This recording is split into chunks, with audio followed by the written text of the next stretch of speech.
Hi, I'm Cole, and I'm going to be talking about skepticism, specifically philosophical skepticism through the views of Rene Descartes and George Berkeley. We're going to start with Descartes.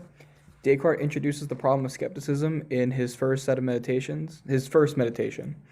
He takes a radical examination of one's beliefs, including his own. He comes to this idea. He says that he's had so many untrue beliefs that he's not sure what is true and what is false, and that he ought to question everything that he knows. So, Descartes says that the best way to have solid beliefs is to have a sound foundation to build them upon. Descartes thinks, then, that there are three possible doubt makers that cause us problems when we try to establish rational beliefs, or a rational foundation for our beliefs. First is the senses. We assume, without prior investigation, that we can trust our senses, our dreams, and that we're not being controlled by an evil genius. Descartes does not grant any of those. He first starts with the senses. What Descartes says is that I can't trust my senses or the judgments I make off of them because they've deceived me so many times.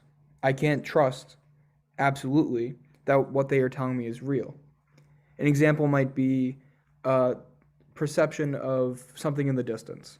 Say you're walking from a far distance away and there's a building in the distance and it looks very tiny.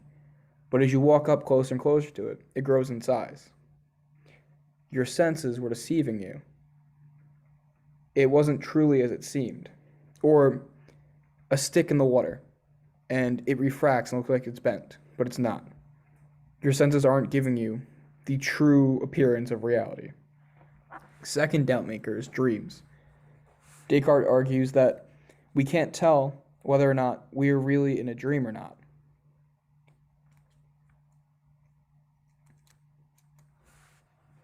Although it might appear as though things are the same as they are in real life, there is no absolute guarantee that we can prove that we aren't currently dreaming.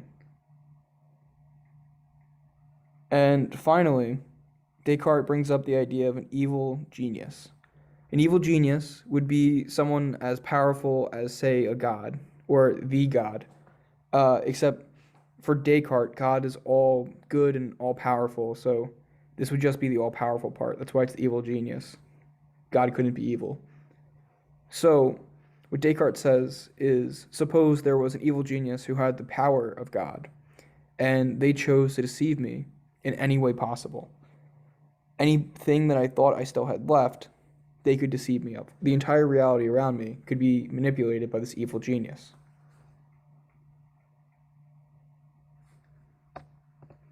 So, Descartes says, I've established that these doubt makers call into question all of existence. I question my senses, I question reality, whether I'm dreaming or not, whether the reality I am is the present reality, if anything around me is real, and to the extent anything around me is real is being controlled by a possible evil genius, the power to deceive me absolutely. How do I know that I exist? And here comes the cogito. I think, therefore I am. Because I'm the one questioning whether I exist. I'm having the thought, am I being deceived? That thought, that process of thinking about being deceived, there is something, no matter what doubt makers might be possible, I cannot be separated from the thought of am I being deceived. It takes me existing to think about the thought of being deceived. Descartes then says from this that not only do we exist, but we are a thinking thing. How do we then find true beliefs? To have a true belief is to know them clearly and distinctly. To be clear is to know all attributes of the idea. And to be distinct is to never confuse the idea with another. An important note about clear ideas is that we do not get clear ideas from our senses. We cannot know all attributes of an idea strictly through sense. error for Descartes, to be skeptical of what we know and to make a mistaken judgment, comes from not having clear and distinct ideas. If we judge something that I do not know entirely clear and distinct and claim that I do know about that, that is where error comes in, and where thus I should be skeptical about truly knowing that thing. We still haven't addressed the problem of the evil genius. We might address that I can know any idea that is clear and distinct to be true, but how do I know that my ideas aren't being manipulated? Descartes says this is because God exists. We know that God exists for Descartes because we are finite beings and we could not generate the infinite idea of God. God is the most complex idea there could be. It's an infinite being that is all powerful, where we and our finite minds cannot come up with the idea of God. It must have come from somewhere, so the idea of God must have come from God. So God, now proving to Descartes that it exists, wouldn't deceive me, because God is all powerful and all good. That means that I can trust what I know truly and distinctly. So we're establishing that God exists, that I exist, and that to know an idea is to know it clearly and distinctly, we can begin to work on what is real in the world around us.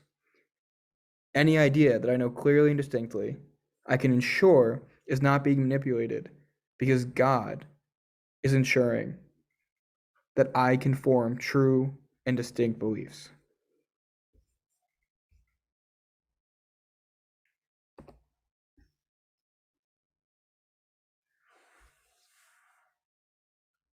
So just to sum up on Descartes there, the answer for Descartes would just be that to get through skepticism is to continue on the path of only judging things that I know to be clear and distinct as true, and building the world and beliefs back up from that foundation. Moving on to Berkeley.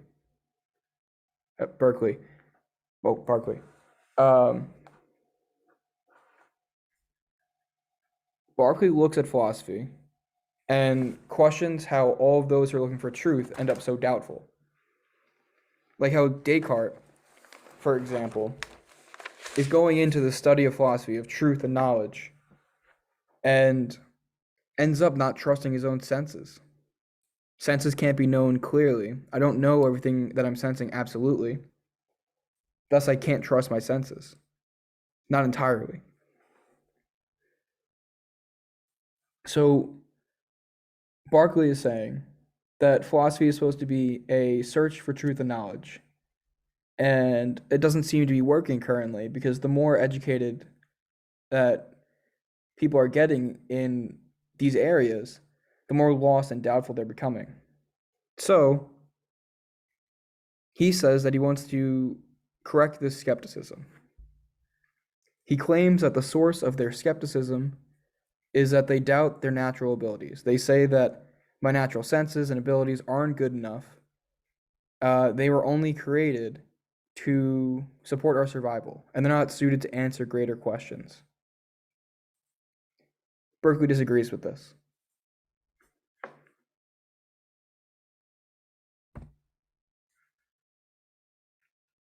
So, as other philosophers or people at the time in general would say, or even now, that we cannot understand and we are skeptical because of our lack of understanding, because the world is obscured from our imperfect use of our senses.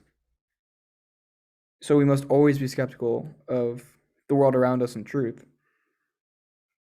Berkeley says it's not our facilities that are faulty, but instead it's just that we are using them incorrectly.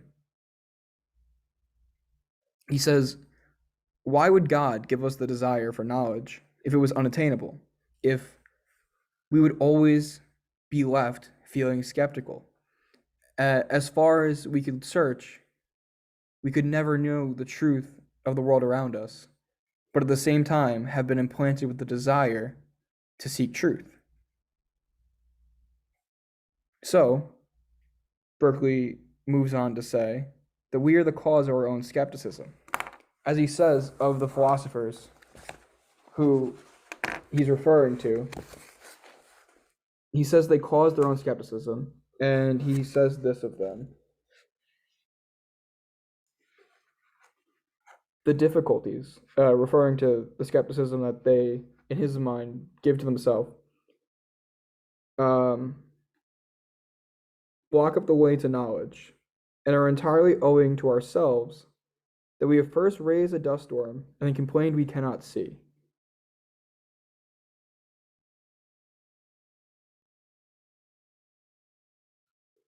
So, in Berkeley's mind, we have incorrectly assumed a principle, and because we are going off this principle, we're continually saying, this doesn't make sense, I'm skeptical of all these things. When he wants to argue that this wouldn't be possible, we wouldn't exist in a world where God gave us the desire for knowledge, while also not giving us the faculties to obtain that knowledge. So, Berkeley goes on to discuss what he thinks is the principle that is underlying the mistaken skepticism. And Berkeley says that it is the metaphysical claim that matter exists. So, for Berkeley, it is to be perceived for something to exist. So, the only thing that exists for Berkeley are ideas and minds, or as he says otherwise, spirits, but they're also just minds.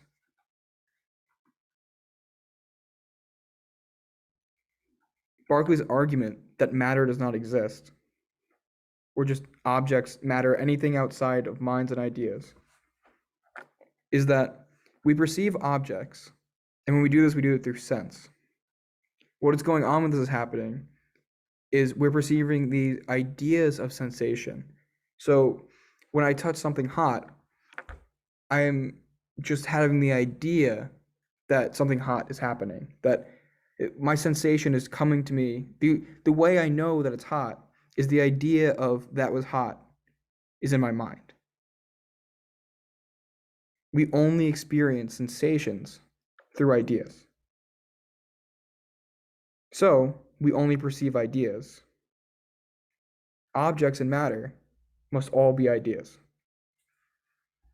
All objects we come to know are from the senses.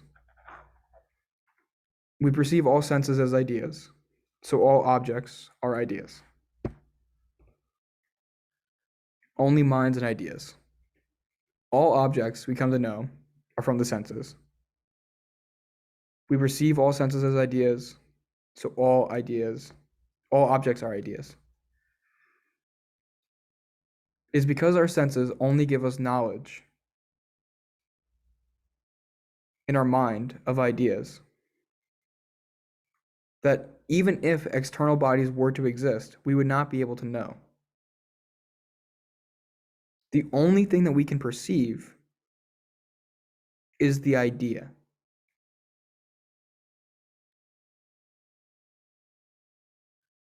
So Berkeley argues that even if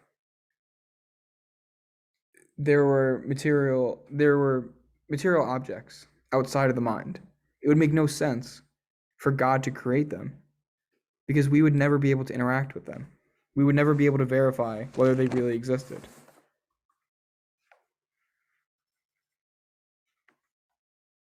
Berkeley argues that we would not be skeptical of our senses and not fall victim if we did not have the wrongful assumption that matter exists, instead of, as he claims, that only minds and ideas exist.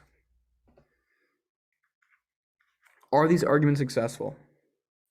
Descartes, in First Meditation, raises the point that we ought to be skeptical of being deceived. Both Descartes and Berkeley provide answers as to how is best to avoid skepticism. I don't think that either Descartes or Berkeley provide good answers to skepticism. First issue is the reliance on God. Both arguments in some way rely on God's existence and the nature/behavior of that God. Descartes needs God to hold true beliefs, but uses the true belief of God to prove God's own existence. So this is circular. If we need God to have true beliefs, but it's the true belief of God that gets us true beliefs, then it relies on itself. If we take the skeptical question of Descartes seriously, this doesn't get us any closer to finding answers. Berkeley also needs that if God were to exist, he needs a certain behavior out of that God. He says that if there were to be a God, if we suppose God does exist, that God would not act in the ways that he says. He says that God would not purposely place something out of our reach. In this case, it's the desire for knowledge and unable to have the faculties to truly obtain that knowledge. He says God wouldn't do that, so that doesn't make sense. That wouldn't happen. He also requires that if God would exist, then we can only perceive ideas, as Berkeley argues, then it would be useless for God to create material objects. So they just can't exist. Because, well, we can't interact with them. We only interact with ideas. Why would there be material objects anyway? This again requires that the nature of God would have to be the nature that Berkeley supposes, and that God would have to make sense to us and wouldn't act completely arbitrarily. Even if we were to grant God's existence, why should we believe that God acts in the way that Berkeley supposes and wouldn't do things fundamentally cruel or arbitrary? Secondly, I have another disagreement with Berkeley's argument. I disagree with the premise that objects are just ideas perceived by sense. Our senses are, in my opinion, mechanical and physical interactions that perceive objects. So objects are perceived through ideas, but our ideas are caused by the object. When ideas are imprinted on the senses have to be interacting in the material world, physically, and through that the ideas are then generated. It's not just that the ideas exist and can be imprinted onto our senses. The senses interact with the material world, which gives us the perception of the idea. The idea that results from sensory information still happens in our mind. If I touch something that's hot, the idea that it's hot still occurs in my mind, but it's the material interaction with the object of, say, the hot stove that triggers that sensation. Although it does still occur in my mind, it is caused by the material interaction of my senses with the hot stove. The example another example would be color and in the eye. So we could think that there is the color red on an apple, but that doesn't just come from an idea that just happens to occur from being perceived by a mind or created by another mind, in Berkeley's case, God. Instead, what's happening is I perceive although color doesn't exist, it only exists in my mind, I perceive the apple with my sense of sight, and then the light that's reflected off of it and the wavelength is perceived through my senses, and the way that I interpret that information or create the idea is the color red. So red is still an idea of a sensation, but the sensation is caused by the material world. Thank you very much for listening. Let me know any comments.